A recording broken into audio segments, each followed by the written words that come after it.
A common internal tangent connecting two circle is 9 centimetre long. The distance between the circle centre is 15। Larger circle की radius 8 है, तो आपसे पूछा है smaller circle की radius क्या है।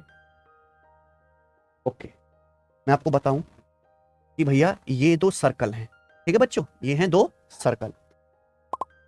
एक कॉमन इंटरनल टेंजेंट, दो वृत्तों को जोड़ने वाली एक उभयनिष्ठ आंतरिक स्पर्श रेखा की लंबाई 9 सेंटीमीटर है। कॉमन इंटरनल टेंजेंट और कॉमन एक्सटर्नल टेंजेंट, ये नए शब्द हो सकते हैं आपके लिए, इनका मतलब क्या है। देखो, ये दोनों सर्कल हैं, सर्कल के सेंटर हो गए, ये होगी सर्कल के सेंटर को मिलाने वाली लाइन। तो ये जो टेंजेंट है प्यारे भाई, ये है ट्रांसवर्स कॉमन टेंजेंट, तिर्यक उभयनिष्ठ स्पर्श रेखा।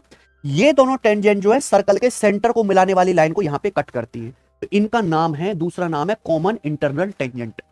अगर प्यारे दोस्त मैं ये वाली टेंजेंट लूं, ये जो है मेरे भाई यहां पे इसको कट नहीं कर रही है, कॉमन एक्सटर्नल टेंजेंट। समझ में आ गई बात। तो यहां ये जो बात कर रहा है वो ट्रांसवर्स कॉमन टेंजेंट की बात कर रहा है। क्लियर है बेसिकली। और ट्रांसवर्स कॉमन टेंजेंट की लंबाई का फॉर्मूला है, अगर दो सर्कल की रेडियस r1 r2, सेंटर के बीच की दूरी d है, √d² minus r1 plus r2 का होल स्क्वायर। ये कॉन्सेप्ट है। तो पहले आपको क्लियर होना चाहिए था कि कॉमन इंटरनल टेंजेंट होता क्या। ठीक है जी। तो यहां पे कॉमन इंटरनल टेंजेंट की लंबाई कितनी है, ट्रांसवर्स कॉमन टेंजेंट की 9।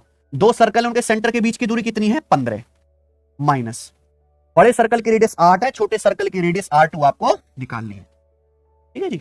अब बताइए, कुछ सॉल्व भी नहीं करना आपको ट्रिपलेट पता है, 3 4 5, 3 4 5 का 3 गुना 9 12 15, ये 9 है, ये 15, तो कितना बनना चाहिए 12।